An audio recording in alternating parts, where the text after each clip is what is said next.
Hi, welcome back. Today we're going to talk about the mortgage process, and it's pretty simple. It's the most important piece of the puzzle before you get started on buying your home. If you're not paying cash, the seller's going to want a letter that states that you're financially stable to buy this home. And it starts with one of three options. And I have on the board here in, expressionary terms, which one of these phases is the best for you when you move forward into searching for your home and making an offer on a home. And you could get what's called a pre-qualification, and that's nothing more than us as lenders running a copy of your credit report to see what your credit rating is and asking you to fill out an application that tells us a little bit about what your income is, your assets are, your employment history, your residence history. And with that, we could write a letter saying, yes, you are pre-qualified to buy in this price range.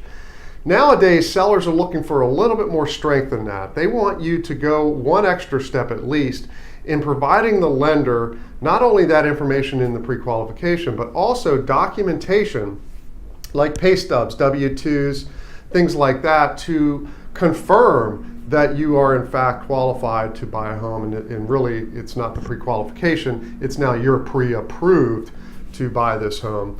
I say skip that step if you can, and let's go ahead and get started as early as possible and take what we have for the pre-approval and send that into our underwriting department. It's a person who is responsible for saying, based on the guidelines of the program that we're looking at, whether or not you are going to be approved for this property or this particular price range.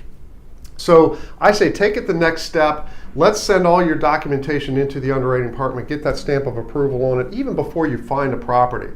So when you provide that letter to the seller, it's saying not only am I pre-approved, but I am approved by an underwriter who all they need at this point is the property, appraisal, a clean title, things that we need in order to get you committed to the loan. And that would be the next step. So once you find the property and you do have a clean title and we can transfer that property to you, then you're in that position where we give you a commitment on the loan. So, and also I want to point out that these days, instead of providing us bank statements and W-2s and pay stubs, we have a means, if you're doing a conventional loan these days, and it's going to be open up to some of the other programs, but conventional financing, you could authorize us through a portal to grab your income, grab your assets from the institutions directly, so you don't have to worry about filing paperwork with us.